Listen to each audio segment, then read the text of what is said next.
धन्यवाद धन्यवाद। तो आप लोग बड़े ध्यान से सुने। इस श्लोक में श्री भगवान ने कहा कि जो व्याख्या है वो मैं पढ़ के सुनाऊंगा, आप लोग बड़े ध्यान से सुने। यहाँ पर श्री कृष्ण कह रहे हैं कि रजोगुण रागात्मक है। कैसा है?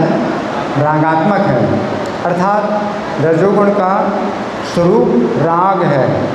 ये बात समझने की है कि जहाँ राग है वहाँ द्वेष भी होता है, जहाँ राग है वहाँ द्वेष भी होता है, और राग कभी स्थायी नहीं होता है। ये राग आगे चलकर द्वेष में परिणत हो जाता है। तो यहाँ पर तात्पर्य में प्रभुपाद समझा रहे हैं, स्त्री पुरुष का ये आकर्षण प्रेम नहीं, स्त्री पुरुष का ये आकर्षण प्रेम नहीं बल्कि राग है।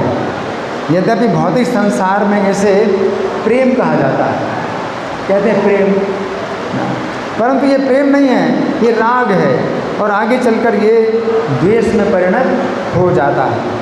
स्त्री पुरुष के परस्पर आकर्षण के कारण जिस समय उनका विवाह होता है उस समय से प्रेम विवाह कहा जाता है। क्या बोलते हैं? प्रेम विवाह, लव मैरिज। परंतु वास्तव में ये राग है, और आगे चलकर ये राग द्वेष में परिणत हो जाता है, और फिर तलाक। फिर क्या होता है? तलाक। यदि तलाक नहीं होता है तो द्वेष के कारण एक दूसरे से दूरी बन जाती है। अगर तलाक नहीं होता तो क्या होता है? दूरी बन जाती है। कभी कभी स्त्री अपने पति की हत्या कर देती है, और कभी कभी पुरुष अपनी पत्नी की हत्या कर देता है। तो यहाँ पर श्री कृष्ण कह रहे हैं कि रजो गुण रागात्मक होता है। रामायण की कथा में क्या?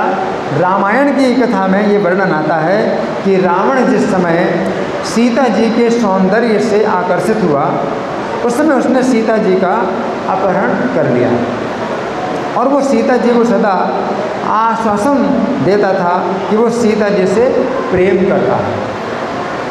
आश्वासन देता था कौन? रावण, कि वो सीता जी से प्रेम करता है। परंतु रावण का सीता जी के प्रति प्रेम नहीं था, ये उसका राग था, और ये राग बार बार द्वेष में परिणत हो जाता था। जिस समय रावण देखता था कि सीता जी के कारण वो संकट में पड़ गया है, और उसका अत्यंत प्रिय पुत्र इंद्रजित भी मारा गया, उस समय वो सीता जी के प्रति द्वेषवश उन्हें मार डालने की कोशिश करने लगा। तो ये समझने की बात है कि राग के साथ साथ द्वेष अवश्य होता है। ये रजोगुण है, इसमें प्रेम दिखाई पड़ता है, परंतु इसमें प्रेम नहीं होता है। फिर भगवान कहते हैं ये रजोगुण तृष्णा और संग अर्थात आसक्ति को उत्पन्न करता है। तो ये बात समझने की है कि जिस प्रकार सत्वगुण प्रकाश और सुख उत्पन्न करता है, उसी प्रकार रजोगुण तृष्णा और आसक्ति उत्पन्न करता है। तो यहाँ पर श्री कृष्ण कह रहे हैं कि रजोगुण तृष्णा तथा संग उत्पन्न करता है। तृष्णा का अर्थ है ऐसी वस्तु को पाने की इच्छा जो अभी तक प्राप्त नहीं हुई है, और संग अथवा आसक्ति का अर्थ है जो वस्तु प्राप्त हो चुकी है उसे नहीं छोड़ना। तो यहाँ पर श्री कृष्ण कह रहे हैं कि रजोगुण तृष्णा और संग को उत्पन्न करता है।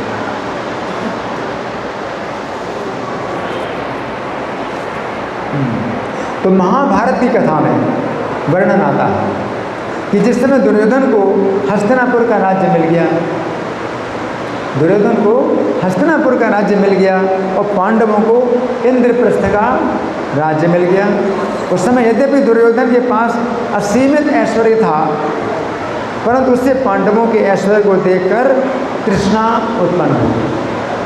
क्या? तृष्णा कि उसे पांडवों के राज्य पर भी अपना अधिकार जमाना है।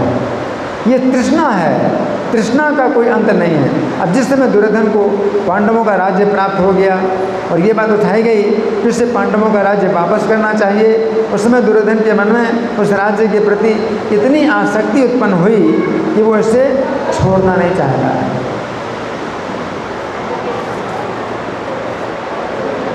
तो तृष्णा और संग, आसक्ति, इसे कहते हैं रजोगुण। रजोगुणी व्यक्ति तृष्णा और आसक्ति से भरा होता है। अब भगवान कहते हैं ये रजोगुण जीवात्मा को कर्म की आसक्ति से बांधता है। तो यहाँ पर श्री कृष्ण अर्जुन के लिए कौनते शब्द का प्रयोग कर रहे हैं। भगवान अर्जुन को क्या कहते हैं? कौनते। तो भगवान अर्जुन के लिए कौनते शब्द का प्रयोग करते हुए कहना चाहते हैं कि अर्जुन, तुम कुंती देवी के पुत्र होने के कारण कौनते कहलाते हो। कुंती देवी के अंदर राग और द्वेष नहीं है। कुंती देवी के अंदर राग और द्वेष नहीं है। उन्होंने रजोगुण को जीत लिया है। जिस समय वे अपने पति पांडु और अपनी सौत माद्री के साथ वन में रहती थी, उस समय उन्होंने अपने जीवन में ब्रह्मचर्य का पालन किया। इंद्रियों को बस में रखते हुए काम सुख का त्याग कर दिया। उन्होंने अपनी सौत माद्री के साथ भी बहन जैसा व्यवहार किया। माद्री के पुत्रों के प्रति भी कुंती देवी ने अपने पुत्रों के ही समान स्नेह रखा।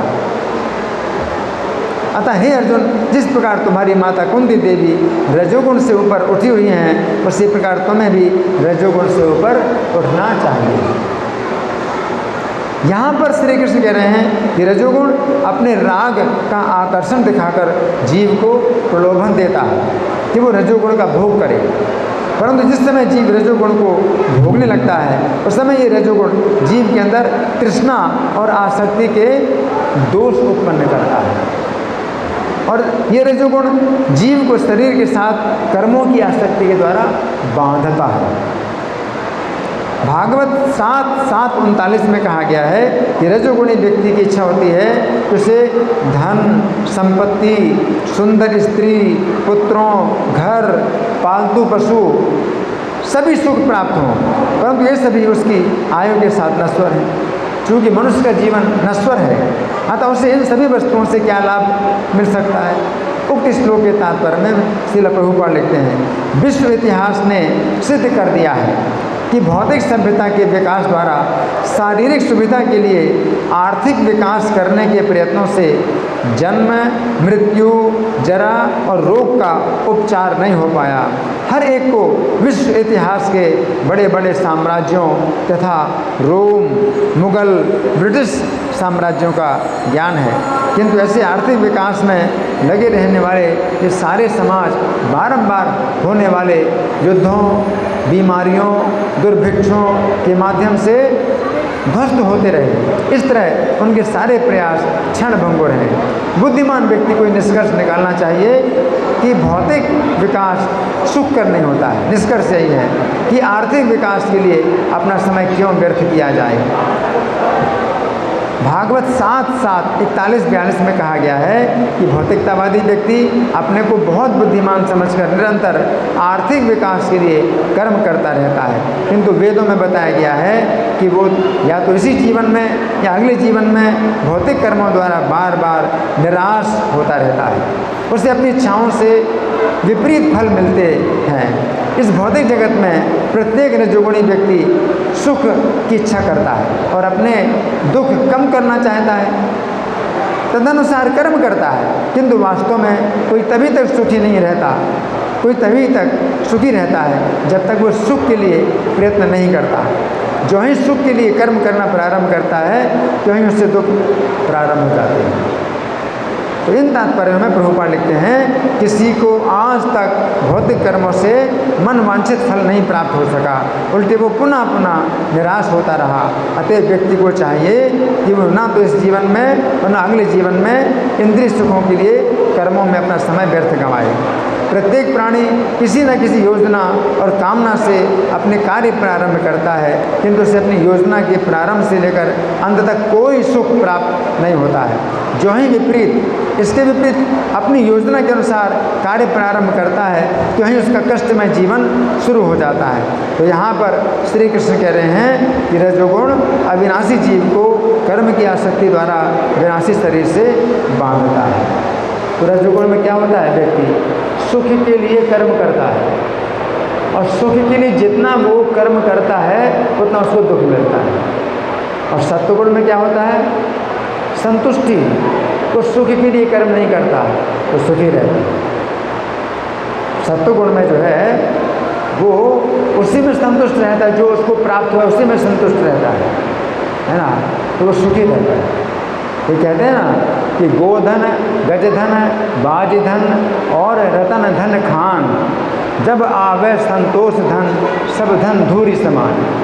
किसी को गोधन मिल जाए, यानी बहुत से गौएं मिल जाए, किसी को गोधन, गजधन, बहुत से हाथी मिल जाए, तो एक दूसरा धन है। तीसरा है बाजधन, बहुत से घोड़े मिल जाएं, ये तीसरा धन है। और रतन धन खान, और बहुत से रत्न आभूषण मिल जाएं, तो चौथा धन। लेकिन जब आवे संतोष धन, जब संतोष धन आएगा तो जितना भी धन है सब धूल के समान।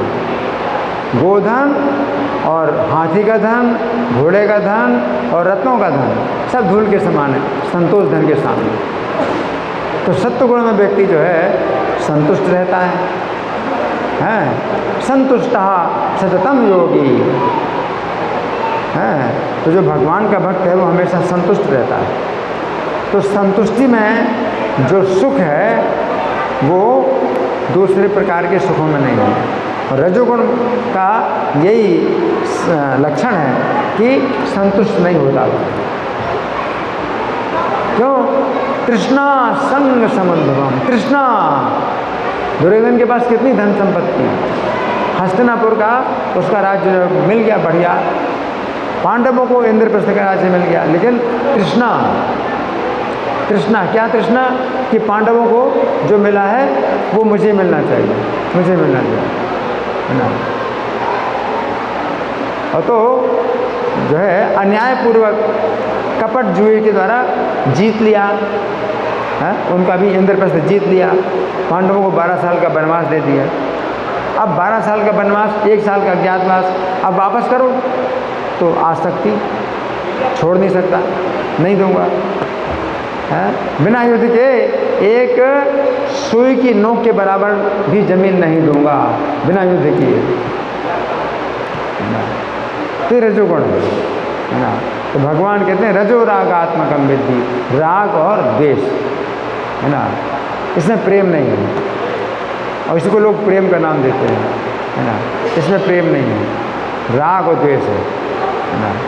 तो भगवान जो है इस अध्याय में 3 गुणों का विश्लेषण करते हैं।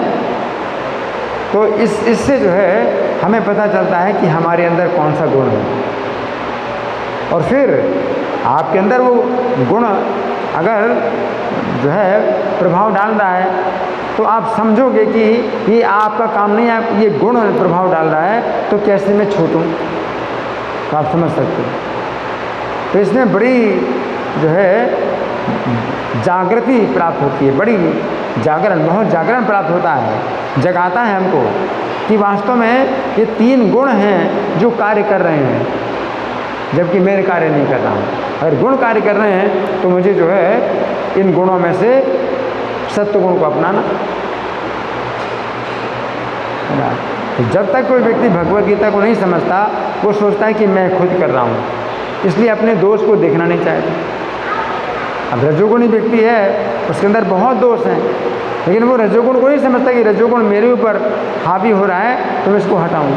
वो अपने को ही समझता है कि मैं ही करता हूँ। तो इसलिए भगवद गीता जो है हमें बहुत बड़ी दृष्टि प्रदान करता है, बहुत बड़ी दृष्टि। ये मेरे अंदर रजोगुण है, देखो इनके अंदर रजोगुण नहीं है, ये संतुष्ट रहते हैं, और मेरे अंदर रजोगुण है तो मैं संतुष्ट नहीं रहता। इनके अंदर सत्वगुण है तो ये जो है प्रसन्न रहते हैं, मेरे अंदर रजोगुण है तो मैं हमेशा जो है परेशान रहता हूँ। तो आप जो है देख सकते हैं कि रजोगुण का कार्य मेरे ऊपर हो रहा है, तो इसको जो है मुझे क्या करना है, दूर करना है। रजोगुण को दूर करने के लिए सवेरे की साधना, मंगल आरती का नियम प्रभुपाद ने बनाया, भगवद गीता का जो प्रवचन है वो डेली सुनना प्रभुपाद ने नियम बनाया, श्रीमद् भागवत सुनना, महामंत्र का जाप करना, ये सब कार्यक्रम जो बनाए गए हैं रजोगुण से ऊपर उठने के लिए बनाए गए। धन्यवाद।